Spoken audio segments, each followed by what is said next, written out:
স্ত্রীর পাশে বসে সে প্রেমিকার উদ্দেশ্যে বলল, আমি তোমার কেউ নই রজনীগন্ধা।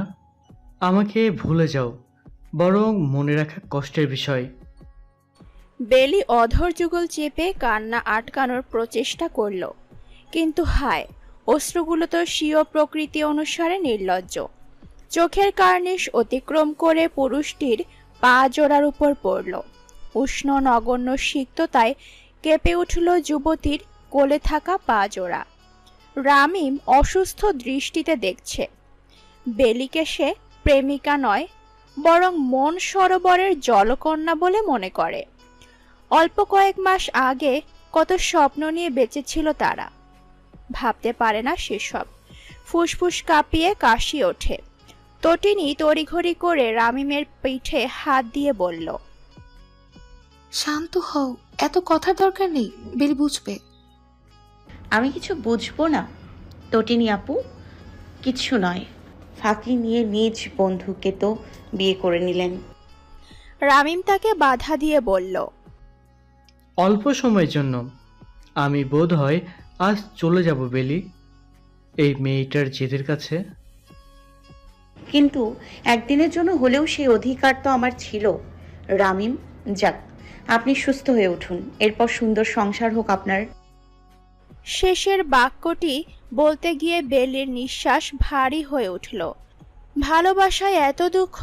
বোধহয় ভালোবাসায় দুঃখ নেই, আছে অকালে কোনো মরণ ব্যাধি হওয়ায়। এক পাশে তাকিয়ে বেলি সদ্য বিবাহিত জোড়াটিকে দেখল, যারা গত পরশু বিয়ে করেছে। দুজনের মুখে উজ্জ্বলতা, না হোক সুখের। একে অপরের প্রতি অধিকার বোধটা দুজনের দৃষ্টিতে জানান দিচ্ছে। বেলি হাতে করে আনা নেতানো শিউলিগুলো প্রিয় পুরুষের পায়ের ওপর দিয়ে ফিসফিস করে বলল, আপনাকে কখনো ভুলবো না প্রিয় পুরুষ।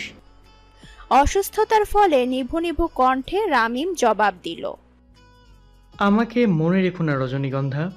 আমি আজ চলে যাব, যেখান থেকে কেউ ফিরে আসে না।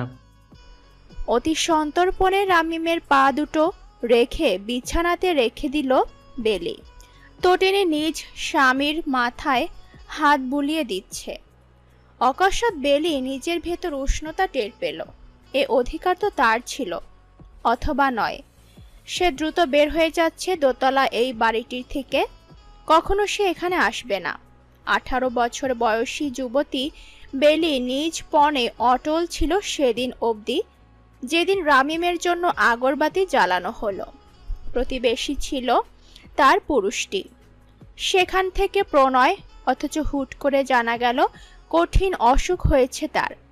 সেখান থেকে বেঁচে ফেরার উপায় বোধহয় নেই। বেলি তো প্রেমে পড়া বন্ধ করেনি, তবে কোনো প্রিয় বান্ধবীর এত ক্ষমতা যে সে নিজ মরণাপ্য বন্ধুকে বিয়ে করতে পারে জেদের বশে? কে জানে তো? বেলি কিন্তু জানে না। সে নিজ রুমের জানালায় সেদিন সারাটা দিন দাঁড়িয়েছিল, এমনকি কাঁদেনি অবধি। যখন শুভ্রতায় মোড়ানো রামিমের নির্জীব দেহখানি ট্রাকে ওঠানো হলো, তখন সে ফিসফিস করে বলল, আপনি ভুল ছিলেন প্রিয় পুরুষ। সেদিন নয়, বরং এই 6 মাস পর আজ যাওয়ার দিন ছিল আপনার।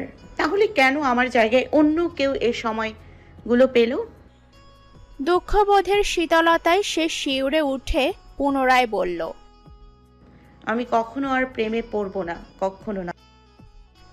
বেলির কাছে আজও সেদিনের পর থেকে সময়গুলো খুব দ্রুত কেটেছে মনে হয়। রামিমের অনাগত সন্তান নিয়ে তটিনীও তার শ্বশুর শাশুড়ির বাড়িটা বিক্রি করে দিল। সেই সুন্দর নির্জীব শান্ত দোতলা বাড়িটা ভেঙে সেখানে বিলাসবহুল এক রাজপ্রাসাদ গড়ে উঠল। একটি রাজা তার সুন্দরী রানী নিয়ে বসবাস করে সেখানে। শুনেছ ওই প্রাসাদে 2 জন রাজকুমারী ও 1 জন রাজকুমার আছে। 20 বছরের যুবতী বেলির অবশ্য সেদিকে খেয়াল নেই। সে নিজ খেয়াল মতো চলে, বায়রনের কবিতা পড়ে উদাসীন হয়ে ওঠে, আবার সমরেশের উপন্যাস পড়ে শক্তিশালী হয় মন। এক অন্য জগতের বাসিন্দা বেলি। সেখানে কোথা থেকে আগত কামদূত হঠাৎ একদিন কামবান ছুড়ে দিল। স্নিগ্ধ শান্ত সকাল। চারিধারে নতুন দিনের আভাস। রেবেকা দ্রুত হাতে টেবিলে খাবারগুলো সাজিয়ে রাখলো। তার স্বামী বড় শৌখিন মানুষ। সকালের নাস্তা একদম গোছানো না হলে ভালো লাগে না। তখন বিড়বিড় করে মরণ বলি আওড়ে দেয়। তার প্রথম সন্তান সিয়াম বলে এই শব্দটা উচ্চারণ করা তার বাবার ভীষণ বাজে অভ্যাস, যা সে ছাড়তে পারে না। অবশ্য রেবেকা জানে তার স্বামী একটু আধ পাগলা অহংকারী লোক, যাকে সহজে বশ করা যায় না। সে মনে প্রাণে চায় একদিন কেউ আসুক ও তার স্বামীর অহংকারকে চূর্ণ বিচূর্ণ করে দিক। শশী দ্রুত সিঁড়ি দিয়ে নামতে লাগলো। তার অফিস ক্ষণ বাদে শুরু হবে। টেবিলে বসে বলল, বাবা কোথায়? সবসময় তো তাকে টেবিলে আগে পাওয়া যায়। বাহিরে ফুল গাছে পানি দিচ্ছে। বেলি, সিয়াম ওরা কোথায়? ডাক দাও, দেখো কোথায়। রেবেকা কখনো তার সন্তানকে তুই সম্বোধনে ডাকে না। এ প্রচলন সে নিজ পিতার থেকে পেয়েছিল। শশী চিল্লিয়ে বেলির নাম ধরে ডাকলো, কিন্তু তার কণ্ঠকে ছাপিয়ে তার বাবা উচ্চস্বরে বলে উঠল, রাস্কেল ছেলে, আর একটা কথা বললে আমি তোমার নামে থানায় মামলা দেব। ভেবেছ 18 বছর হয়নি দেখে পার পেয়ে যাবে? শিশু আইনে আটকে রাখবো? বাবা কার সাথে এমনভাবে কথা বলছে মা? জানি না তো। রেবেকা ও শশী দৌড়ে বাহিরে এলো। তোফায়েল চিল্লিয়ে একজন কিশোর ছেলের সাথে ঝগড়া করছে। কি হয়েছে? আপনি চিল্লাচ্ছেন তোপায়েল? দেখো এই ছেলেটা আমার গাড়ির কি অবস্থা করেছে। তোফায়েল গাড়ির দিকে নির্দেশ করলো, যেটির হেডলাইট ভেঙে গিয়েছে। অবশ্য যাকে দোষী সাব্যস্ত করলো সে নির্বিকার ভঙ্গিতে দাঁড়িয়ে আছে। আস্তে আস্তে বলল, আপনাকে কতবার বলবো বিড়ালটা রাস্তার মাঝে ছিল? আমি দেখিনি, হঠাৎ দেখে বাইকে ব্রেক করার সময় হয়ে গিয়েছে। সরি আঙ্কেল, আমি রিপেয়ার করে দিব। শাট আপ, তোমাকে আমার ছোট লোক মনে হয় বোধহয়। তোফায়েল গর্জন করে উঠল। এতক্ষণে তার দুই সন্তান বেলি ও সিয়াম বের হয়ে এসেছে। পুরো ঘটনা শুনল তারা। এমন সময় হুট করে বহুল তর্ক লেগে গেল দুজনের। তোফায়েল রাগারাগিতে আশেপাশে লোক বের হয়ে এলো। কিশোর ছেলেটিকে সকলে পাকড়াও করলো। ছেলেটা বারবার বলছে সে নির্দোষ। এই পুলিশ ডাকো তো কেউ। কিশোর ছেলেটা না পেরে কাউকে ফোন করলো। মিনিট খানেক বাদে কান্তিমান ফর্সা চেহারার একজন পুরুষ বেলির ভাষার সেই রাজপ্রাসাদ থেকে বের হয়ে এলো। কি হয়েছে অনিম? তুই তো দেখা যাচ্ছে আমার রেকর্ড ভেঙে দিবি ঝগড়া করা নিয়ে। অনল ভাই দেখো, আমি নির্দোষ, কিন্তু সামান্য গাড়ির হেডলাইট ভাঙার জন্য পুলিশে দেবে? অনল সবটা দেখলো। লোকটার মুখ বিবর এখনো কেউ দেখতে পারেনি, মাস্ক লাগানো, কিন্তু কোলনের সুগন্ধে একবার হলেও সকলের দৃষ্টি আকর্ষণ করেছে। রাগান্বিত তোফায়েলের কম্পমান কণ্ঠে বলল, তুমি কে? এ ছেলের ভাই? একদম, সব দোষ আমার ভাইয়ের। আপনি বিচক্ষণ। দেখো এসব কথা চলবে না, ধুম করে বলে দিলেই হলো না। ঠিক, এখন তাহলে কি বলবো বলেন আঙ্কেল। ভালো শিক্ষা দাও ভাইকে, তোমাকে দেখে ভদ্র ছেলে মনে হচ্ছে। অনলের চোখ দুটো যেন হেসে উঠল। সে আস্তে ধীরে বলল, আমার ভাইকে পুলিশে দেওয়ার থেকে আপনার কাছে দিয়ে দেই আঙ্কেল। ওকে সুন্দর শিক্ষা দিবেন না হয়। আপনার চেহারা দেখে বোঝা যাচ্ছে আপনি দারুণ নৈতিকবান। তোফায়েলের চেহারাতে দারুণ আত্মগরিমা ফুটে উঠল। শান্ত সুরে সে বলল, তোমরা তাহলে সিকান্দার সাহেবের ছেলে? জি আঙ্কেল। আচ্ছা যাও, আমি রাগ করলাম না, কিন্তু এই ছেলেকে তর্ক করতে না করবে এরপর থেকে। আপনি শিখিয়ে দেবেন ওকে কথাগুলো। আমি রোজ একবার পাঠাবো। অনিম ভাইয়া বলে অস্পষ্ট সুরে ডাকলো। অনল সেদিকে খেয়াল না করে বলল, কবে পাঠাবো আঙ্কেল তাহলে? ভেবে দেখবো। তোফায়েল মাথা উঁচু করে বাড়ির ভেতরে ঢুকে গেল। আশেপাশের মানুষও নিজ কাজে ব্যস্ত হয়ে গেল। অনল ভাইয়ের মাথার চুল এলোমেলো করে বলল, আর কতবার বাঁচাবো তোকে? আজ দোষ আমার ছিল না ভাইয়া। এখন চল ভেতরে, বাইক চাচা এসে নিয়ে যাবে। তোমাকে একটা জিনিস দেখাবো ভাইয়া, এই যে। শার্টের ভেতর থেকে ছোট বেড়াল ছানাকে বের করলো। এক ঝামেলা। অনল ছানাকে কোলে নিয়ে নিজ বাড়ির দিকে যেতে লাগলো। এখনো তার চেহারার মধ্যে আস্তরণ রয়ে গেছে। শশী হেসে বলল, কতটা ফুটবয় দেখলি, বাবাকে শান্ত করে দিল। ভীষণ চালাকু, আলাপ করতে হবে একদিন। নয়, ভুল আপু। তোমরা কেউ দেখতে পারলে না, লোকটা আসলে খুব চতুর। হুম, তুই এক বিচক্ষণ। শশীর কথায় বেলি কিছু বলল না। অনলের গমন পথের পানে তাকিয়ে বলল, ব্যাড বয়। নিজ স্বামীর বিরক্ত ভাবকে কহনা সামান্য হাসিতে লুকানোর চেষ্টা করলো। হাত বাড়িয়ে বলল, আমি অন্য স্যুটটা বের করে দিচ্ছি, আপনি বদলে আসুন সিকান্দার।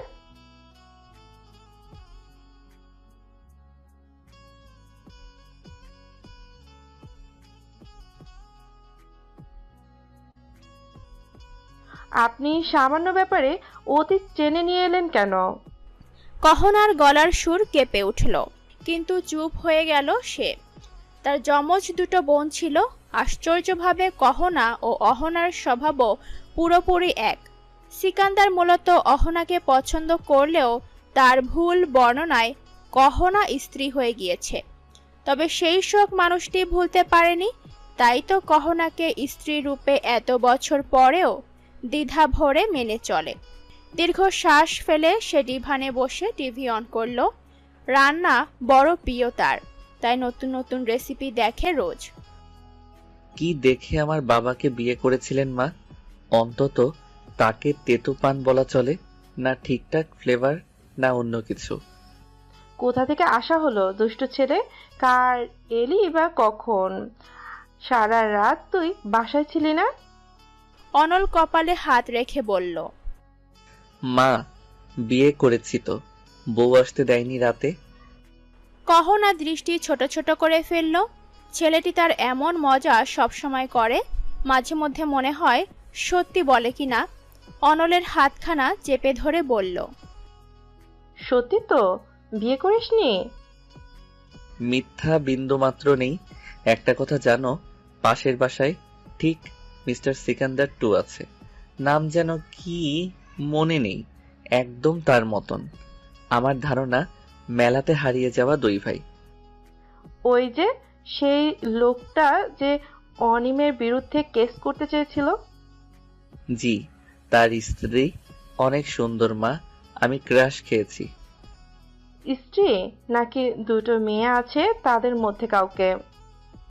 অনল হেসে উঠল। এ পুরুষটি বুদ্ধিদীপ্ত, চোখ জোড়া, সবসময় মুখের কথার ভিন্ন কিছু বলে, কিন্তু শুনতে বড় মধুর লাগে। সকলে কহনাকে বলে তার ছেলে নাকি অনেক বেশি গম্ভীর, কিন্তু এত হাসে যে সে কিভাবে গম্ভীর হয়। ভুল, আমার আন্টিকে পছন্দ হয়েছে। তোমার সাথে বন্ধুত্ব করিয়ে দিব। এখন ঘুমাতে যাব আমি। সারা রাত বউ অনেক কাজ করিয়েছে। অনল উঠে দাঁড়ালো। ছেলেটির চেহারা কহনা নিজের দাদার সঙ্গে তুলনা করে মাঝে মধ্যে। সাদাকালো ছবিতে দেখেছিল লোকটির যুবক বয়সের ছবি। সুদূর ইরান থেকে বলে এসেছিল।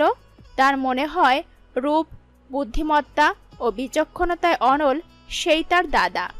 অনলের রুমটিকে একটু স্পেশালভাবে তৈরি করা হয়েছে, পুরো 3 তলার অর্ধেক জুড়ে, যেখানে সুবিশাল লাইব্রেরি রয়েছে, বইতে ঠাসা যা। কিন্তু সেখানে সকলের প্রবেশের অনুমতি নেই। ওটা তার একান্ত নিজের জায়গা। দ্রুত রুমে গিয়ে প্রবেশ করে সে গোসল করে নিল। তার পেটানো শরীরকে শিল্প বলা চলে।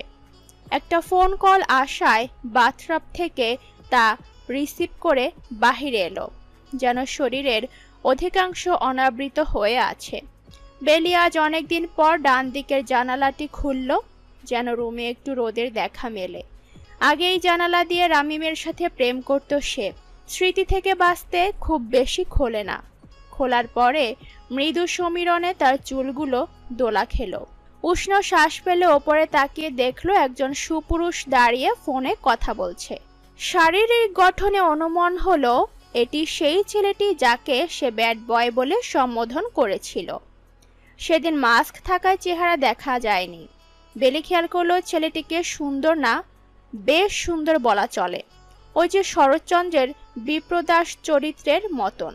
সুগঠিত নাকটাও একদম পারফেক্ট। ছেলেদের এত সৌন্দর্য বেলির পছন্দ নয়। আবার একটি বিষয়ে রাগও লাগলো, কি দরকার এমন উন্মুক্ত হয়ে ঘোরার? বেলি কি তবে মানুষকে জাজ করছে? নিজের সাথে ফিসফিস করে বলল, দরকার কি ছেলেটাকে এভাবে দেখার? প্রশ্নটি করে ভাবুক হয়ে গেল বেলি। সে খেয়ালও করেনি যে সে অনলের পানে তাকিয়েই ভাবছে। হুট করে পুরুষটি তার দিকে সরাসরি তাকালো এবং বাথরবের ওপরের অংশ নিচে নামিয়ে দিল। বিস্ময়ে অক্ষিকোটর বৃহৎ হয়ে গেল বেলির। এখনো অনল তার দিকে তাকিয়ে আছে। কি বিভ্রান্তময় করে তোলে সেই দৃষ্টি। অনল তড়িঘড়ি করে জানালা বন্ধ করে দিল। জোরে জোরে শ্বাস নিচ্ছে বেলি। অনলের নামে বাজে কিছু বলতে মুখ খুলবে, তখন আপনা আপনি শব্দ বের হয়ে এলো, হট। পরক্ষণেই ঠোঁটে হাত দিল। আশ্চর্য, তার কণ্ঠ ব্রেন এমনি বেইমানি করলো কেন? বেলি পূর্বে যা উক্ত জানালা খুলতো, কিন্তু সেই দিনের পর থেকে আর কখনো খোলেনি। পরবর্তীতে ছেলেটিকে নিছক খারাপ ব্যক্তি মনে হয়েছে, কিন্তু খুব বেশি মাথায় সে রাখেনি। সে পুরুষ বিদ্বেষী। সেখানে কোথাকার অনলকে কেন তার অনুভূতি পোড়াতে দিবে? কফি শপে বসে বেলি মন দিয়ে একটি বই পড়ছিল। এটা তার নিজস্ব সময়, সকলের থেকে দূরে যা সে অতিবাহিত করে। কিন্তু পেছনে বসে থাকা একটি মেয়ের কথাবার্তা খুব বিরক্ত বোধ হচ্ছে, যে কিনা কোনো একজন পুরুষকে প্রেম নিবেদন করে চলেছে। একসময় তো কান্না করে অনুনয় করছে। বেলির এবার কৌতূহল হলো। সে পেছন ফিরে উক্ত টেবিলে তাকিয়ে চমকে উঠল। সেই সুগঠিত কান্তিমান পুরুষটি তার পানে তাকিয়ে আছে। একদম চোখের দৃষ্টিও যেন ফেলছে না। সামনের মেয়েটি আরেকটু কেঁদে একটু টিস্যু তার উপর ছুঁড়ে দিয়ে চলে গেল। তাতে অবশ্য অনলের কিছু হলো না। বেলি বিরক্ত হয়ে বইতে মনোযোগ দিল। তো কেমন দেখলে ললিতা আমাকে? চমকে উঠল বেলি। এত অল্প সময়ে অনল কিভাবে এখানে এলো? ললিতা আমি নই। তুমি সেই চেঙ্গিস খানের মেয়ে নও, আমার প্রতিবেশী? এই কি বলছেন এসব?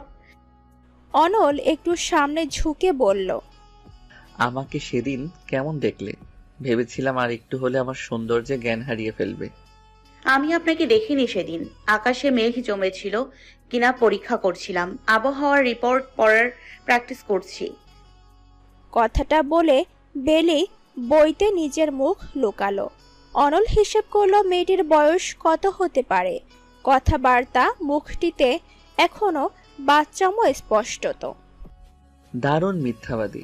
আচ্ছা দেখি তো মিথ্যা কথা বলা ব্যক্তিদের কফি নোনা স্বাদের হয় কিনা। আমি কোথাও পড়েছিলাম।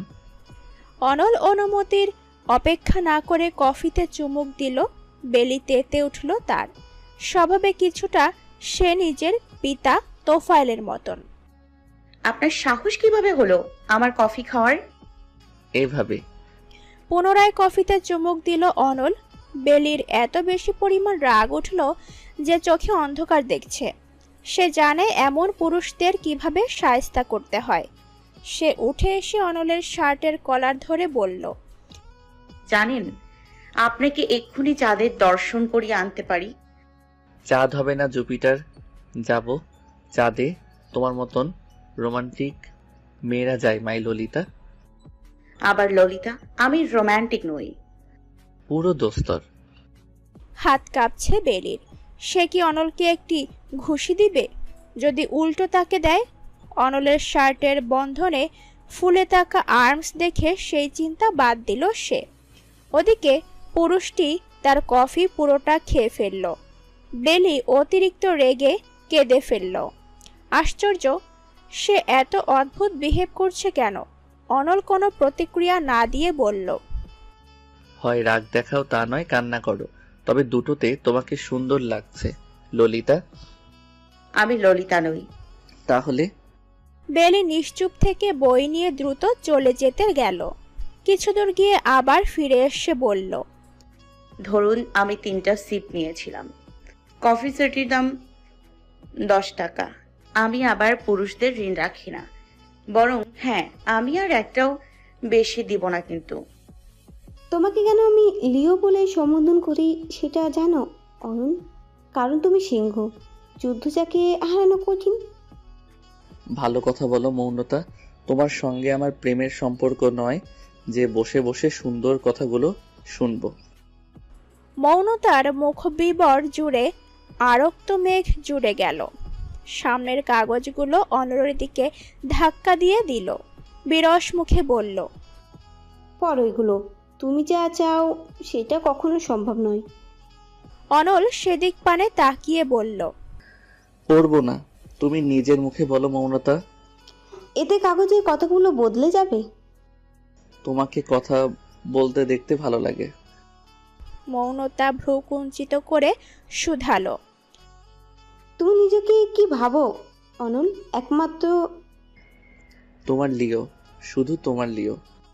শব্দগুলোর সঙ্গে যেন হিমালয়ের শীতল সমীরণ ছড়িয়ে পড়ল বাতাবরণে। যে উষ্ণতা মৌনতার মস্তিষ্কে ছড়িয়ে পড়েছিল তার সামনে বসে থাকা কান্তিমান পুরুষটি মাত্র গুটি কয়েক শব্দে নিভিয়ে দিল। অনল নামক এই ব্যক্তিকে মৌনতা ভালোবাসে না, কিন্তু কিছু একটা আছে যা তাকে দুর্বল করে, ভাবিয়ে তোলে ক্ষণে ক্ষণে। মৌনতা বিবাহিত একজন নারী, সেক্ষেত্রে আরো শক্ত হওয়ার কথা ছিল নয় কি? মৌনতা, তুমি বলো পেপারসগুলোতে কি লেখা আছে? আমি নিশ্চিত যা লেখা তা আমার জন্য অনেক হিতকর। বিব্রত ভাঙিয়ে মৌনতা বলল, আমি কাল তোমার সঙ্গে কলে কথা বলে দেব, আজকে না হয় থাকুক। কিন্তু পেপারসগুলো তো তৈরি। এটা কিছু নয়, কাল কথা হোক আমাদের। অনল শীতল কণ্ঠে কিছু একটা বলে হাসল, যার অর্থ মৌনতা ধরতে পারল না। মৌনতা, আমরা কাল সকালে একসাথে জিম করব, ঠিক আছে? অবশ্যই, এটা ভালো হবে। এখন তুমি আসতে পারো। অনল উঠে দাঁড়িয়ে বিদায় নিয়ে চলে গেল। পুরুষটির চওড়া বক্ষ যেন রূপকথার সমুদ্র, শুধু শুধু কালো রঙের স্যুটের আড়ালে ঢাকা পড়ে যায়। রুম ফাঁকা হতে মৌনতা উষ্ণ শ্বাস ছাড়ল। সে ভীষণ অদ্ভুত আচরণ করে ফেলে এই পুরুষটির সামনে। আপাতত অনলকে সে কাজটা করে দিবে। সে জানে বিষয়টি জানলে তার স্বামী আবার তাকে বোকা বলে হাসবে। কিন্তু পুরুষটি যে আসলেও আগুন, মস্তিষ্কের সব পুড়িয়ে দেয়। গাড়ির দরজা শব্দ করে লাগিয়ে ড্রাইভিং সিটে এসে বসল অনল। ২৬ বছরের এই পুরুষটি পুরোদস্ত রহস্যময়, বা গুপ্তধন পাওয়ার জন্য কঠিন ধাঁধা।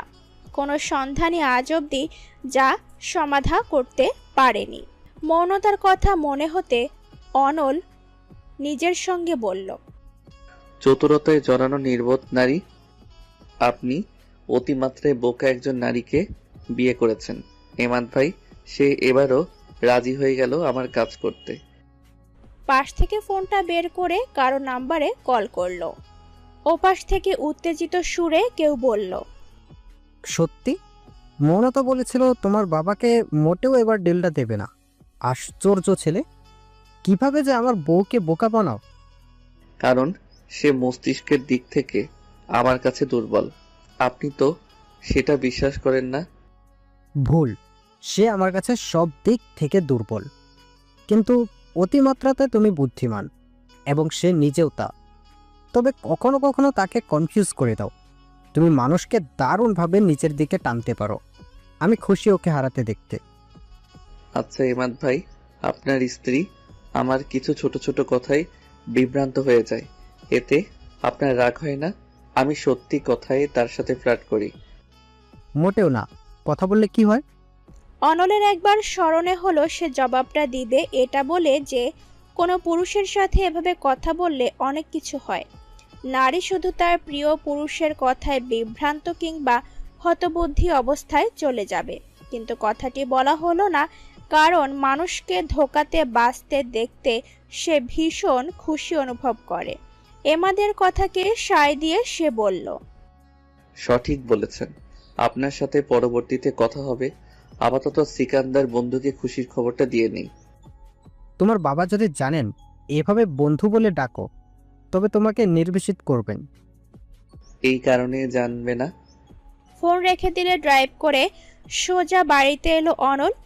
সে পড়াশোনা শেষ করেছে, মাত্র অল্প সময় হলো। সিকান্দার সাহেবের সঙ্গে টুকটাক ব্যবসায় মনোযোগ দিচ্ছে, যদিও এখন সে ভিন্ন জগতে নিজের সব থেকে গোপন কাজটির সমাধানে ব্যস্ত। কোম্পানিতে ছেলেকে হালকা পাতলা দেখতে পেয়েই খুশি সিকান্দার সাহেব।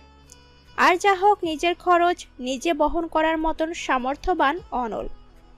অনল সোজা নিজের লাইব্রেরিতে চলে গেল।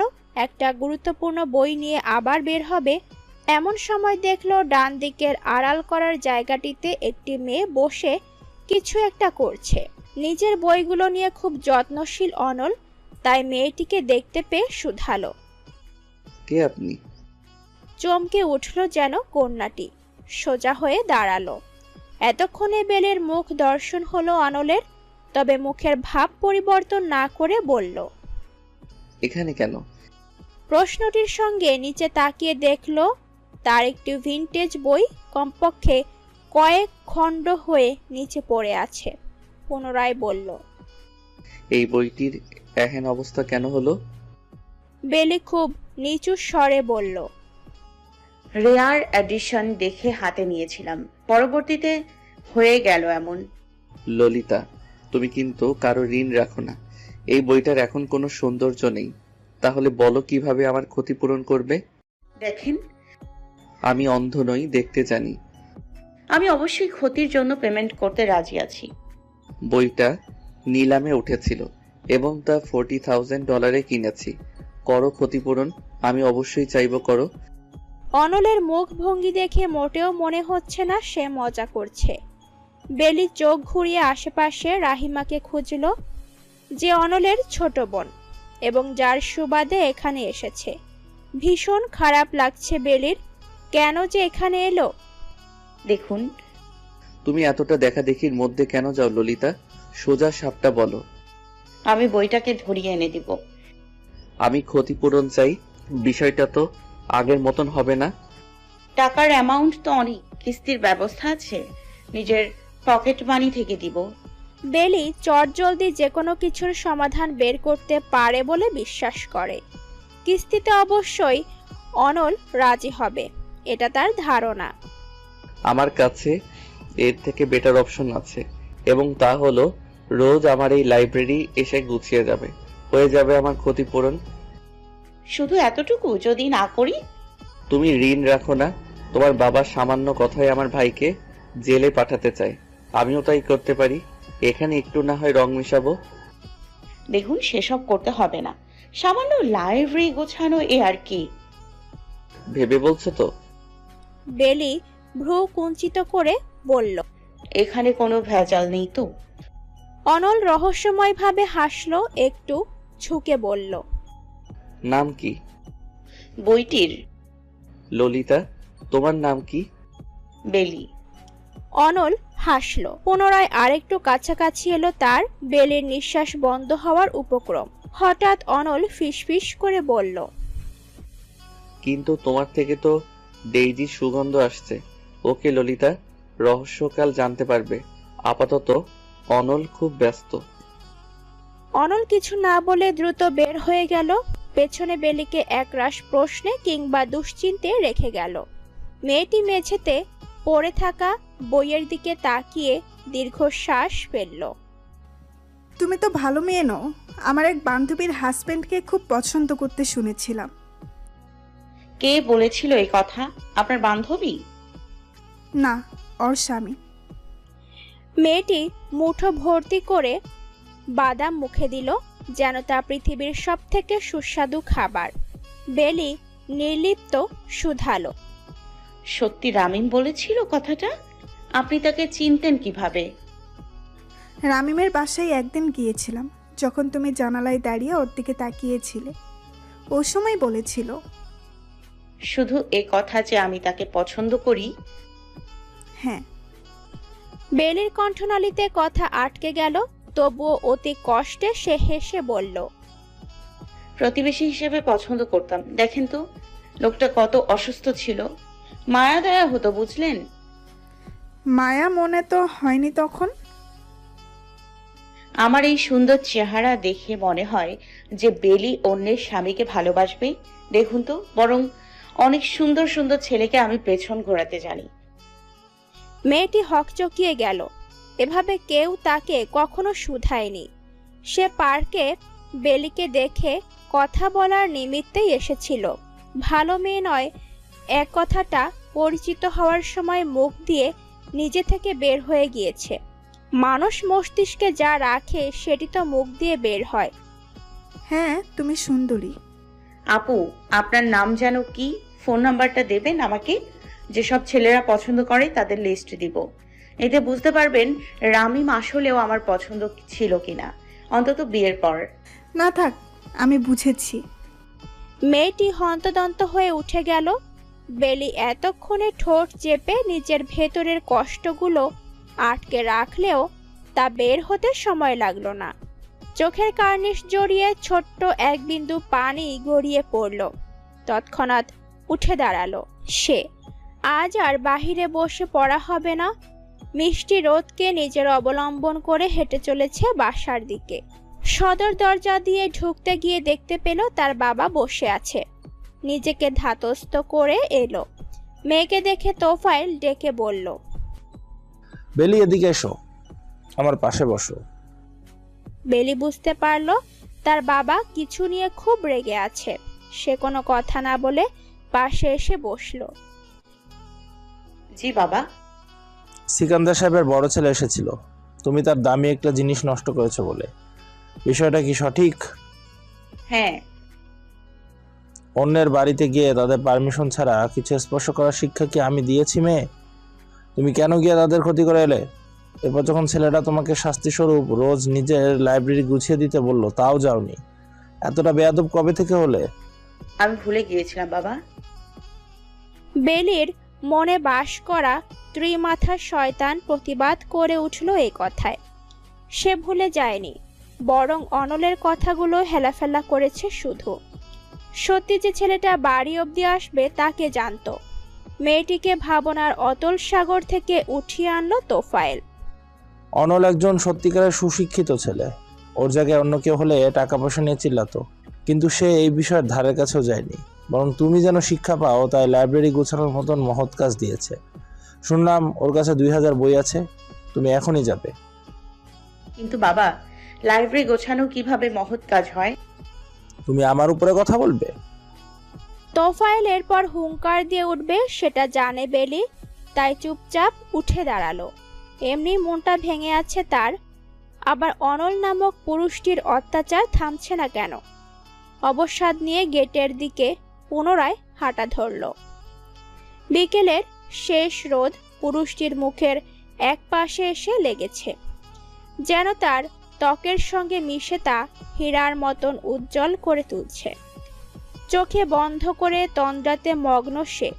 বুকের উপর জুলিয়ান অ্যান্ড মাদালো বইটি স্বমহিমায় পড়ে আছে। বেলির ভ্রম হলো। পেছন থেকে অনলের ছোট বোন রাহিমা বলল, কি ভাবছো? ভাইয়া ঘুমাচ্ছে দেখে চলে যাবে? না, আসলে।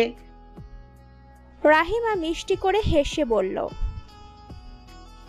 ভাইয়াকে ঘুমাতে দাও, বরং তুমি নিজের কাজ করে চলে যাও। দেখা যাক, তা নয় আবার বিচার দিতে যাবে। রাহিমা মেয়েটা মিষ্টি। বেলির সাথে প্রথমবার দেখায় আপন করে নিয়েছে। এমনকি বেলির ধারণা এ বাড়ির সকলে ভালো এবং একজন ভালো হওয়ার নাটক করে সে অনল। দেখো তো আমি তোমাকে কি বিপদে ফেলে দিলাম। আসলে হয়েছে কি ভাইয়া, নিজের বইগুলো নিয়ে খুব পজিটিভ। এখানে যা দেখছো এগুলো শেষ নয়, আরও আছে। যখন বাসা তৈরি করলো তখন বাবাকে স্পষ্ট জানালো বড় লাইব্রেরি না হলে সে আসবে না। বাবা আবার ভাইয়াকে একটু ভয় পায়। ভয় কেন? আছে কারণ। আমার ভাইয়ের একটি মাত্র খারাপ গুণ, যদিও আরও একটি আছে, চলো আমরা বই গুছাতে গুছাতে কথা বলি। তুমি হেল্প করবে আমাকে? কেন নয়?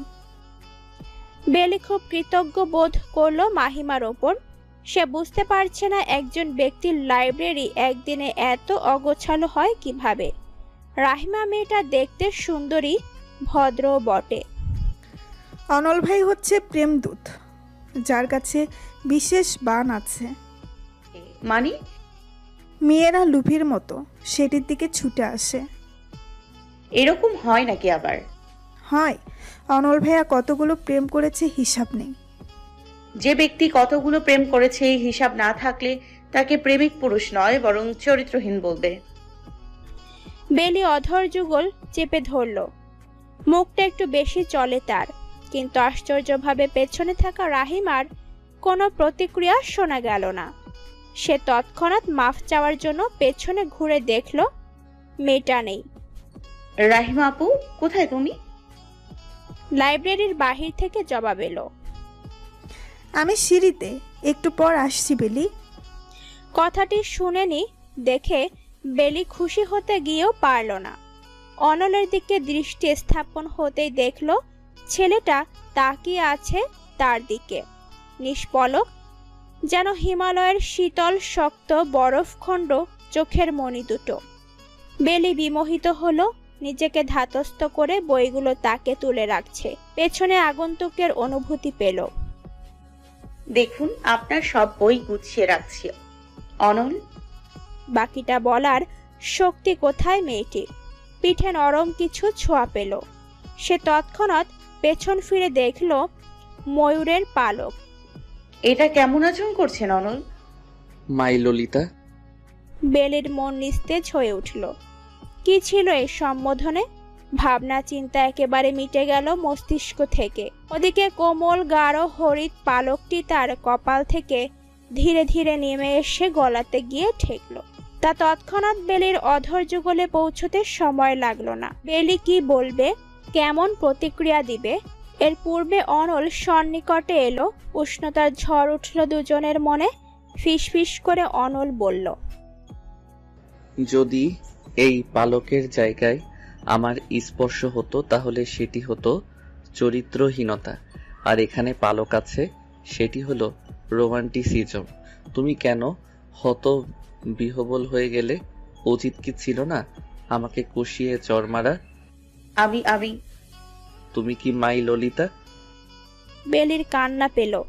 এই লাইব্রেরিকে এখন অভিশপ্ত মনে হচ্ছে, আর শনি হচ্ছে স্বয়ং অনল।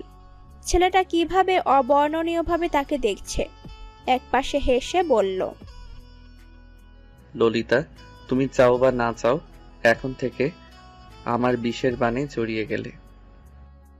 আপনার সাথে জড়িয়ে যাব? কি ভাবেন নিজেকে? হ্যাঁ, আপনি কি ভেবেছেন? আপনার ব্যাপারে খোঁজ নাইনি? একজন নিহেত চরিত্র কত সমস্যা সম্পন্ন পুরুষ। দূরে সরে দাঁড়ান আমার থেকে। বিশ্বাস করো ললিতা, তোমার এসব কথায় আমি একটুও ভয় পাইনি। আমি তো ভয় দেখানোর ইচ্ছাতে নেই। বেলির থেকে দূরে সরে দাঁড়ালো অনল। পানসে ঘোলাটে আলোতে পুরুষটিকে কিভাবে বর্ণনা করা যাবে, কিংবা কোনো উপমায়? টেবিলে গা ঠেকালো অনল, হাত দুটো আড়াআড়িভাবে বুকে রেখে বলল, আমার তোমাকে মনে হয় নির্বোধ ললিতা, যে চরিত্রহীনের সঠিক সংজ্ঞা জানে না। এখন যদি দেয়ালে চেপে ধরে ফ্রেঞ্চ কিস চিনিয়ে দিতাম তবে হয়ে যেতাম চরিত্রহীন। আমার এই শব্দটা মোটেও পছন্দের নয়। নিজেকে ধাতস্থ করলো বেলি। লম্বা একটি শ্বাস নিল। তার ওয়াটার গ্লাসে ভেজানো পাতলা অধর যুগল মৃদু ছন্দে কাঁপছে। অনল সামান্য হেসে বলল, যদি ঠোঁটের কম্পন বন্ধ না করো তাহলে আমি সত্যি বলছি ললিতা, এরপরে যতটা রক্তিম হবে ঠোঁট ততটা দুনিয়ার সব লিপস্টিকেও আড়াল করতে পারবে না। আশ্চর্য, আপনি কি একটু বেশি অশ্লীল নন? রেদার্স একজন মেয়েকে যা খুশি তাই বলছেন, এবং সে অচেনা। অচেনা? আমি অচেনা নই বেলি, নিজের স্মৃতিতে জোর দাও। আমাকে চিনো তুমি জুলিয়েট? প্রচণ্ড জোরে কেউ আঘাত করলো বেলির অন্তঃকরণে। জুলিয়েট, এ নামের চিঠিগুলো ছিল তিক্ততায় ভরা। অনলের মুখ বিবর এখন অনুভূতিহীন। সে পুনরায় স্থিমিত কণ্ঠে বলতে লাগলো, অল্প বয়সী বেলির জীবনে হুট করে একজনের আগমন ঘটেছিল, মনে আছে? নাকি স্মৃতিশক্তি দুর্বল? আমি জানি না আপনি কার কথা বলছেন। রাইট, তোমার স্মৃতিশক্তি দুর্বল। চলে যাওয়া তা নয়, আমি কি করব আমি জানি না। বেলি খুব করে একটা প্রশ্ন জিজ্ঞেস করতে চাইল, তার চোখে মুখে তা ফুটে উঠছে, কিন্তু সেটি মুখ দিয়ে উচ্চারণ করার সাহস হলো না। জুলিয়েট নামের সঙ্গে স্মৃতিগুলো ভীষণ বিচ্ছিন্ন কিংবা অপ্রিয়। বেলি চলে যেতে গিয়েও থেমে গেল, পেছন ফিরে বলল, এখন যে কথাগুলো বললেন, আরেকদিন আমার সাথে এভাবে কথা বললে ছাড়বো না, বরং। পাশ থেকে একটা বই উঠিয়ে তা ছুঁড়ে মেরে বলল, শেষ করে ফেলবো। অনল তৎক্ষণাৎ বইটি হাতে নিল, সেটির গায়ে হাত বুলিয়ে বলল, যেই মেয়ে অন্ধকারে ভয় পায় সে আমাকে শেষ করার হুমকি দিচ্ছে। স্ট্রেঞ্জ মনে হচ্ছে পাথরের গায়ে লেগে থাকা শ্যাওলা বলছে পাথরকে সে নরম করতে পারবে। বস্তুত পক্ষে শ্যাওলার নিজে নরম ও পিচ্ছিল। কাউকে ছোট করে দেখার অবকাশ নেই, কিন্তু কি বলেন, অন্য মেয়েদের যেভাবে নিজের দিকে ঘুরিয়ে নেন মিষ্টি মিষ্টি কথা বলে, আমাকে আপনি সেটা পারবেন না। আমি তো চেষ্টাও করব না ললিতা। প্রথমত আমাকে ললিতা বলা বন্ধ করুন, দ্বিতীয় নিজের প্রতি অহংকার কমিয়ে নেন, জীবনের জন্য ভালো হবে। ভাবছি না। পুরুষটির সংক্ষিপ্ত কথাগুলো তবুও শুনতে ভালো লাগছে বেলির। এটা সে স্বীকার করবে না। নিজেকে ছোট না করার নিমিত্তে বলল, গুড, কাল আমি সময় মতন আসবো, বাবার কাছে যেতে হবে না। যাব না। বেলির রাগ উঠে গেল। এত সংক্ষিপ্ত কথা কারো কাছে শুনলে মনে হয় সে ভীষণ পরিমাণে উদাসীন। বেলি সিঁড়ির কাছটায় নেমে যাচ্ছে এমন সময় পেছন থেকে অনল শুধালো, ললিতা শোনো। পেছন ফিরে তাকালো বেলি। অনল হেসে বলল, আজ রাতে ডেট আছে আমার রুমের বারান্দায়। ডেটে যাওয়ার পর দুশ্চরিত্রের লেভেলে আমার কতটা উন্নতি হবে বুঝলেন ব্যাড বয়? উন্নতির লেভেল ইনফিনিটি লেভেলে বাড়বে। বেলি দ্রুত সিঁড়ি দিয়ে নিচে নেমে গেল। অনলের অধর যুগলে হাসি ফুটে উঠল, বড় নিরর্থক সে হাসি। তুমি স্ত্রী হিসেবে একেবারে আনফিট রেবেকা। রাতের খাবারগুলো জঘন্য ছিল একদম। স্বামীর মুখে এহেন মন্তব্য শুনে কোনো প্রকার প্রতিক্রিয়া দিল না রেবেকা, বরং শান্তভাবে মাছের কাঁটা বেছে নিতে লাগলো। 3 সন্তানের সামনে মাঝে মধ্যে এমন অপদস্থ হতে হয় তার। এমন নয় রান্না সত্যিকার অর্থে খারাপ হয়েছে। মাঝে মধ্যে খুঁত ধরতে তোফাইল পছন্দ করে। সিয়াম নিজের মায়ের প্রতি অনেক যত্নশীল। বাবার করার মন্তব্যের প্রতিবাদ করতে গিয়ে বলে, মা, আজকে মাছের ডিশটা অনেক সুন্দর হয়েছে, আমাকে আরেকটু দাও। তোফাইল শব্দ করে চামচ রেখে দিল প্লেটে। একটু রাগী কণ্ঠে বলল, আমাকে এভাবে শুনিয়ে বলার কিছু নেই সিয়াম। সত্যকে গ্রহণ করা বুদ্ধিমানের কাজ। যে রোজ রোজ আমাদের কাছে বিনা বেতনের সেফ হয়ে আছে, তাকে একদিন এভাবে বলা বুদ্ধিমানের কাজ নয়। মিথ্যা একদিন হোক বা দুদিন, সেটি বলা সমান অপরাধ। আর স্ত্রী কোনো বেতনভুক্ত পেশা নয়, এগুলো তার কর্তব্য। নিজ স্ত্রীর সাথে একদিন মিথ্যে বললে কি হবে বাবা? মা কত কষ্ট পায় আপনি তো জানেন। চুপ থাকো মরণ ছেলে, তুমি ইদানিং অনেক বেশি কথা বলো। সত্যকে গ্রহণ করা বুদ্ধিমানের কাজ। Shut up. তোমার সাহস কিভাবে হলো আমার সাথে এভাবে কথা বলার? তোফাইল গর্জে উঠল। বেলি অসহায় চোখে মা ও বোনের দিকে তাকালো, যারা দেদারসে খেয়ে যাচ্ছে, কিন্তু তার গলা দিয়ে খাবার নামলো না। বাবা ও ভাই এখন অনেকক্ষণ তর্ক করবে। এসব শোনার ইচ্ছা নেই দেখে সে উঠে পড়ল। কেউ থামালো না, বরং প্লেটে খাবার রেখে ওঠা একটি সাধারণ বিষয় এমনভাবে অবহেলা করে গেল। বড্ড খারাপ লাগলো বেলির। তাদের পরিবারে স্বাভাবিক হয়েও কিছু একটা আছে যা অস্বাভাবিক, নাকি তার ভুল। রুমে এসে সোশ্যাল মিডিয়াতে ঢুকলো বেলি। আগামীকাল ভার্সিটিতে ক্লাস টেস্ট আছে তার। মনটা এমনি খারাপ, আরো একটু খারাপ হয়ে গেল। বিছানাতে সোজা হয়ে শুয়ে পড়ল সে। অতীতের স্মৃতিগুলো মাথায় আসছে। যখন জুলিয়েট নামে চিঠিগুলো আসতো, কি ভয়াবহ ছিল সেই সব দিন। অনলকে সে ওই চিঠি প্রেরক ভাবতে পারল না, কারণ এই ঘটনা তখন সকলে জেনেছিল। কিভাবে বেলির প্রিয় বন্ধুকে কেউ মেরে গেটের কাছে রেখে গিয়েছিল শুধুমাত্র বেলির সাথে অতিরিক্ত মেলামেশা করার জন্য। নিশ্চয়ই অনল ওই ঘটনা কারোর থেকে জেনেছে, এমনকি বেলির ব্যাপারে সব খোঁজও নিয়েছে। হতেও পারে মূলত বেলি যখন কিশোরী ছিল তখন তাকে জুলিয়েট সম্বোধন করে চিঠি ও বই আসতো রোজ, একদিনও বাদ যায়নি। কিন্তু সাথে অনেক বিধি নিষেধও আসতো, এটা করবে না, ওটা করবে না, এভাবে চলতে হবে। বাবার ভয়ে কাউকে জানায়নি বেলি, কিন্তু হঠাৎ প্রিয় বন্ধুর সাথে মেলামেশা বন্ধের বার্তা আসে। তখন বিষয়টা বেলি পাত্তা না দিলেও সমস্যা হয় পরের দিন, যখন বন্ধুটাকে ব্যাট দিয়ে কেউ প্রচুর মারে। এরপর থেকে চিঠি আসাও বাদ হয়ে গেল। বেলি আর কিছু ভাবতে পারছে না। খানিক বাদে চোখে ঘুম নেমে এলো, কিন্তু অদ্ভুত এক স্বপ্নের সঙ্গে ঘুমালো সে, যেখানে অনল নামের পুরুষটি চাঁদের উপর বসে আছে। পরনে শুভ্র এক ধুতি, শুধু দেহের গঠন সন্দেশ গড়নের, শুভ্র চকচকে কান্তিমান শরীরটার দর্শনে বেলি নিজেও কেঁপে উঠল। তার হাতে ফুলের তৈরি একটি বান। সে হঠাৎ বেলির দিকে একটা ফুলের তৈরি তীর ছুঁড়ে দিল। বেলির বুকে এসে লাগলো তা। কি অসহ্য যন্ত্রণা! ছটফট করে উঠে বসলো বেলি। আসলেও স্বপ্নে প্রেমদূত হয়েছিল অনল। তড়িঘড়ি করে উত্তরের জানালা খুলে দিল বেলি, কিন্তু আত্মাটা হঠাৎ কেমন করে উঠল তার। অনলও একটি মেয়ে বারান্দায় বসে গল্প করছে। বেলি বুকের বাঁ পাশে আবার ব্যথা অনুভব করলো। আশ্চর্য, স্বপ্নে পাওয়া প্রেমবাণের আঘাত বাস্তবে কেন হচ্ছে?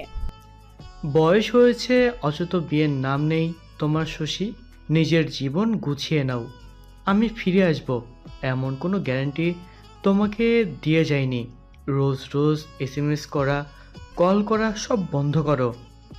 নোটিফিকেশন থেকে SMS-টি পড়ে নিল শশী। সিন করার ইচ্ছা জাগ্রত হলো না মনে।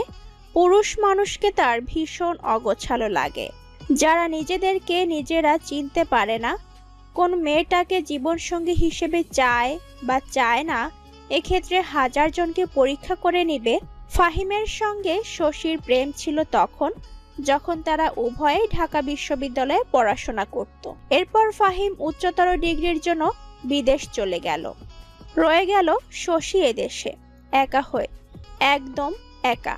যদিও পুরুষটি বলেছিল ফিরে এসে বিয়েতে আবদ্ধ হবে তারা, কিন্তু ইদানিং পরের মেয়েটির সাথে ফাহিমের প্রেমের গুঞ্জনে প্রতিশ্রুতিটি আড়াল হয়ে গিয়েছে পানসে মেঘে। তবে যার আশা ভাঙে সে জানে ভাঙনের শব্দটি কত করুণ ও বিভৎস শুনতে। পাশে দাঁড়ানো বেলিও এর শব্দ শুনতে পাচ্ছে না, যে বইতে ডুবে আছে।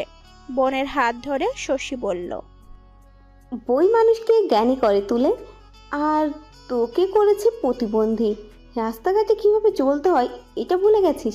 অন্ধর মতো টেনে নিয়ে যাচ্ছি আমি। বেলির সেসব বাক্যকে তোয়াক্কা করার সময় আছে নাকি? সে একটু অসহিষ্ণু হয়ে বলল, দাঁড়াও আপু, কোর্টরুম ড্রামা চলছে উপন্যাসে। তুমি জানো আমার রক্ত এখন কত স্পিডে দৌড়চ্ছে?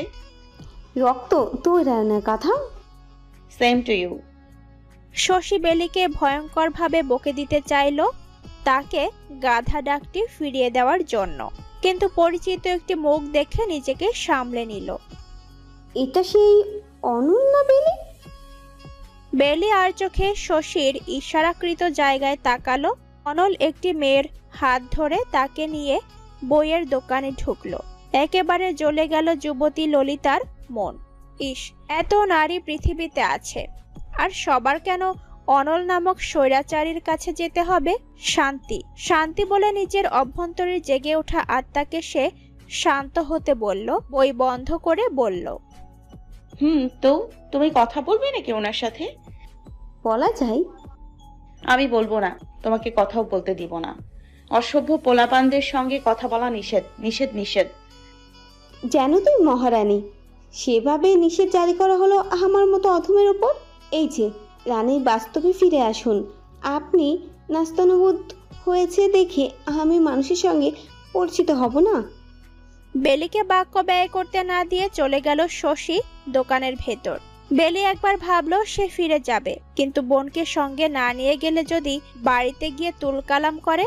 সিডনি শেলডনের টেল মি ইয়োর ড্রিমস বুকে জড়িয়ে দোকানের স্বচ্ছ কাচের ভেতর অনল ও শশীর হেসে হেসে কথা দেখছে বেলি।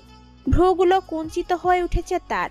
সামনে দাঁড়ানো পুরুষটি সুন্দর, দাম্ভিক, রহস্যময়, পুরোটা মাকাল ফল। আর কি শব্দে ডাকবে তাকে।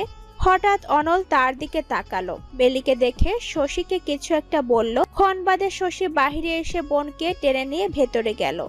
অনল তখন তার পাশে দাঁড়ানো অচেনা মেয়েটিকে বই কিনে দিচ্ছে।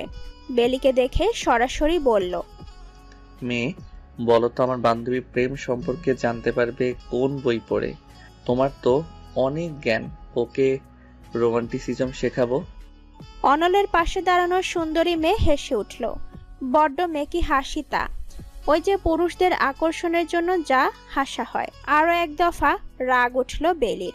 অনল সেটি বুঝতে পারল। তার ললিতা দাঁতে দাঁত ঘষে রাগ দমন করা তো দিনের আলোর মতন পরিষ্কার। হঠাৎ শশী বলল, কি হলো বেলি, বল। The signing কারমিল্লা। অনল হেসে ফেলল। মেয়েটির কাছে এসব রোমান্টিক বই। তবুও সে কোনো প্রতিক্রিয়া না দিয়ে পাশে দাঁড়ানো মেয়েটিকে কিনে দিল। অনলের সাথে মুহূর্তে শশীর খুব ভাব হয়ে গেল। দুজনে সমবয়সী প্রায়। অনল, চলো পাশের একটা কফি শপে বসা যাক, তারা নেই তো? বলল শশী। নেই, কিন্তু বেলির আছে। একটু পর বিকেল হবে, আমার লাইব্রেরি গুছিয়ে দিতে হবে ওর। এক কাজ করা হোক, সে ফিরে যাক। আমরা কেন নিজেদের বিকেল নষ্ট করব? রাইট নিতু? অনলের পাশে দাঁড়ানো মেয়েটির নাম নিতু। গা জ্বলে উঠল বেলির। সে প্রতিবাদ করবে এর পূর্বে শশী বলল, চলে যা তাহলে বেলি, আমি বাসায় আসবো একটু পর। আহত হলো বেলি। অন্তত নিজের বোনের থেকে এমনটা আশা করেনি। নিতু শুধালো, লং স্টোরি, কিন্তু ওর যেতে হবে। তুমি এসো নিতু। অনল এগিয়ে গেল সামনে। শশী বেলিকে জলদি নিজের কাজ শেষ করে চলে যেতে বলে নিজেও তাদের পেছনে যেতে লাগলো। হঠাৎ বেলি তাকে বলল, নিজের বোনের সাথে তুমি এমন করতে পারলে আপু? সে তো আমাকে বলতে পারতো আজ গোছাতে হবে না কিছু। এটা অপমান হলো না?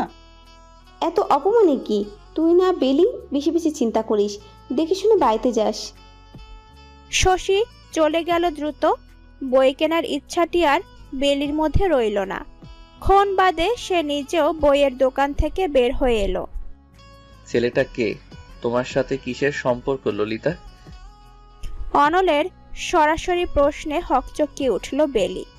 বইগুলো সঠিক, তাকে রেখে এক্ষুনি চলে যেতে নিয়েছিল, কিন্তু এই প্রশ্নে ভ্রুকুঞ্চিত হলো।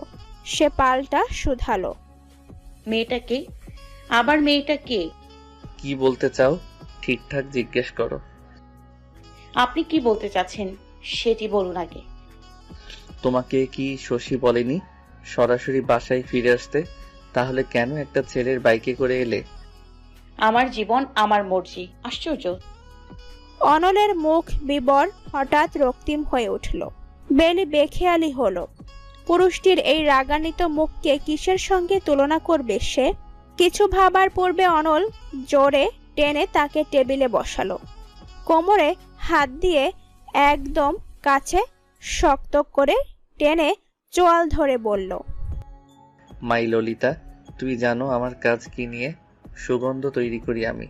তাও কিসে থেকে কি জানো? বিষ থেকে। তাই সাবধান, আমার সঙ্গে তর্কে জড়াবে না। একেবারে নদীর ঘোলা জল খাইয়ে ছাড়বো। এমন কথাগুলোতে বেলির অধর শুষ্ক হয়ে উঠল। সে ঢোক গিলে বলল, দেখুন অনল, আমার বন্ধুর বাইকে আমি উঠবো কি উঠবো না সেটা আমার ব্যাপার। তা নিয়ে আপনি বলার কে? তাছাড়া আমার মা বাবা ওকে চেনে, তাদের তন্ময়কে নিয়ে ভয় নেই। এই কারণেই আমি উঠতেই পারি। আপনাকে কেন কৈফিয়ত দিব? অনল তাকে আরো কাছে টেনে নিল। দূর থেকে দেখলে তার প্রেমে মত্ত থাকা যুগল বলে ভেবে নেবে মানুষ। তবে পুরুষটিকে বাধা দেওয়ার জন্য তার মুখের দিকে তাকালে ভরকে গেল বেলি। সে হাসছে। অনল হালকা কেশে বলল, তুমি অজান্তে আমাকে কৈফিয়ত দিয়ে ফেললে ললিতা। আমাকে এতটা প্রয়োজনীয় বোধ করিও না, তাহলে শেষে তোমারই বিপদ। বেলি পুরো বিষয়টি মস্তিষ্ক দিয়ে ভেবে আর্তনাদ করে বলল, হায়, আমি কৈফিয়ত কেন দিলাম আপনাকে? মেয়েদের সত্যিকারের সুখ কোথায় বলতে পারো? কাল আমার চাচি বলেছিলেন শিক্ষিত হয়ে লাভ কি, যদি ডিভোর্স তকমা নিয়ে ঘুরতে হয়। আমিও ভাবলাম এত পড়াশোনা করে না ঠিকঠাক চাকরি পাচ্ছি, না ভালোভাবে সংসারটা করতে পারলাম, তাই তোমার সান্নিধ্যেতে এসেছি। ব্যাগ থেকে একটা কাগজ বের করলো শাহিদা, যেখানে বড় বড় অক্ষরে বিজ্ঞাপন দেওয়া। বেলির সামনে রেখে বলল, ভার্সিটি থেকে স্টুডেন্টদের এই কোম্পানি জবে নিচ্ছে, তুমি যদি একটু আমার কথা স্যারদের বলে দেখতে। কিন্তু সেটা তুমি নিজেও করতে পারো শাহিদা, কারণ স্টুডেন্ট তুমি নিজেও। শর্তে অবিবাহিত দেওয়া আছে, ভালো করে দেখো। বেলি পুনরায় কাগজটিতে চোখ বুলালো। বড় বড় অক্ষরে লেখা, শুধুমাত্র অবিবাহিত নারীরা যোগাযোগ করবেন। মুখটিকে খানিকটা বিকৃত করে বলল, শুধু অবিবাহিত কেন, তারা মডেলের জন্য নিচ্ছে নাকি? জবটা যেন কিসের? অ্যাসিস্ট্যান্ট হিসেবে নিবে। সেক্ষেত্রে আমি কিভাবে সাহায্য করতে পারি শাহিদা? তাদের এমন মেয়ে লাগবে যারা অবিবাহিত। যদি তুমি স্যারকে বলে দিতে, আর সে কোম্পানিকে। আমি স্যার বিশেষ কেউ নই, শুধু স্টুডেন্ট হওয়ার সুবাদে একটু স্নেহ করেন, এই আর কি। শাহিদার মুখ বিবর তমসায় ছেয়ে গেল। চাকরিটা দরকার ছিল অনেক। সে প্রাইভেট ভার্সিটির স্টুডেন্ট হওয়ায় কোথাও কুলকিনারা পাচ্ছে না। স্বামী শখ করে ভর্তি করিয়ে দিয়েছিল, তা নয় মধ্যবিত্ত বাবা মায়ের এতটা সামর্থ্য ছিল না পড়ানোর জন্য। বান্ধবীর পরিস্থিতি বুঝতে পারে বেলি। মুখে ভর্তি নুডলস নিয়ে সে কিছু একটা ভাবছে। অনেকটা দ্বিধা নিয়ে বলল, চাকরিটা আমি করতে পারি, তুমি না হয় আমার থেকে প্রত্যেক মাসে টাকাটা নিও, কিছু আমি রাখবো সময়ের দাম হিসেবে। যেহেতু সময় মাত্র 5 ঘন্টা চাকরির, তো সমস্যা হবে না আমার জন্য। সত্যি তুমি করবে? আমি বিশেষ মিথ্যা বলিনি। বাক্যটি বলে বৃথা হাসার চেষ্টা করলো বেলি। মনের ভেতর থেকে কোথাও কেউ বলে উঠছে কোনো দরকার ছিল না অন্যের জন্য পরিশ্রম করার, কিন্তু চোখের সামনে বিষয়টি দেখে চুপ থাকবে এমন মেয়ে নয় সে। বিশেষ করে এখন শাহিদার মুখে যে খুশিটা দেখা যাচ্ছে তা দুর্লভ, অতীব দুর্লভ। যদি তুমি সত্যি চাকরিটা করো অনেক উপকার হবে আমার। এই টাকা আমি ফিরিয়ে দিব যখন পড়াশোনা শেষ হবে, তখন প্রমিস করছি। কিন্তু তারা যদি চাকরিটা আমাকে না দেন? সেটাও কথা। শুনলাম ভার্সিটি থেকে যেসব মেয়েরা গিয়েছে তারা প্রায় সবাই রিজেক্ট হয়েছে। তারা আমার মতো অনন্য ছিল না, এই কারণে রিজেক্ট হয়েছে। শাহিদা হেসে ফেলল বেলির কথাটিতে, যদিও সে জানে মেয়েগুলো রিজেক্ট হওয়ার কারণ। একজন তরুণ বসের অধীনে মূলত কাজ করতে হবে তাদের। ছেলেটি অহংকারী এবং প্রচুর কাঠখোট্টা মেজাজের, দেখতে সুন্দর অবশ্য। শাহিদা পূর্বেই একথা বেলিকে বলতে রাজি নয়। এতে যদি নৈতিকতার দিক থেকে সঠিক না হয় তবুও সে তোয়াক্কা করবে না। সকাল সকাল সুন্দর ও মার্জিত পোশাকে নিজেকে রাঙিয়ে নিল বেলি। আয়নায় দেখে নিচ্ছে নিজেকে, মোটামুটি মানানসই ইন্টারভিউ দেওয়ার ক্ষেত্রে। মাকে পুরো বিষয়টি ব্যাখ্যা করে জানিয়েছে সে, যদিও প্রথমে ঘোর আপত্তি ছিল, কিন্তু পরবর্তী মেয়ের মুখের দিকে তাকিয়ে না করতে পারেনি। সকালের খাবার খাওয়ার সময় হয়নি, দ্রুত বের হতে হলো। পথিমধ্যে বেলির দর্শন হলো তার ভাষ্য মতে পৃথিবীর সব থেকে খারাপ ব্যক্তিটার সাথে। সে হলো অনল। দ্রুত নিজের গাড়িতে গিয়ে বসে তা স্টার্ট দিল। পরনের ফর্মাল পোশাক বলে দিচ্ছে সে অফিসের জন্য যাচ্ছে। উষ্ণ শ্বাস ফেলল মেয়েটি। নিজের মনকে বোঝালো আপাতত কথা বলার ক্ষেত্রেও অনলের সঙ্গে তার অবরোধ চলছে। এ পুরুষ পুরোপুরি রেড ফ্ল্যাগ, যাকে দেখলেই চোখ জ্বালা করে। একটা রিক্সা নিয়ে অফিসের গন্তব্যে ছুটল বেলি। মিনিট 20 পর সেটি বিশাল এক বিল্ডিং এর সামনে থামলো। নিজেকে ধাতস্থ করে নিল মেয়েটা, ঈষৎ ভয়ে জর্জরিত অন্তঃকরণ। রিসেপশনের বসে থাকা হাসি খুশি মেয়েটাকে শুধালো। আমি ইন্টারভিউ দিতে এসেছি এই পোস্টে। কাগজটা দেখালো বেলি। মেয়েটিকে তাকে বলল, আপনি কি সত্যিই অবিবাহিত? তবে সঙ্গে চলুন, বস কেবিনে আছেন। বেলি বিরক্ত হলে সম্মতি জানালো। রিসেপশনের মেয়েটি তাকে দোতলায় নিয়ে গেল। একটি কক্ষের দরজায় শব্দ করে ভেতরে যাওয়ার অনুমতি চাইল। ভেতর থেকে সম্মতি দিলে বেলিকে নিয়ে ঢুকলো। স্যার, এই মেয়েটি এসেছে ইন্টারভিউ এর জন্য। অনল মাথা তুলে তাকালো বেলির দিকে। একে অপরের দৃষ্টি বিনিময় হলো।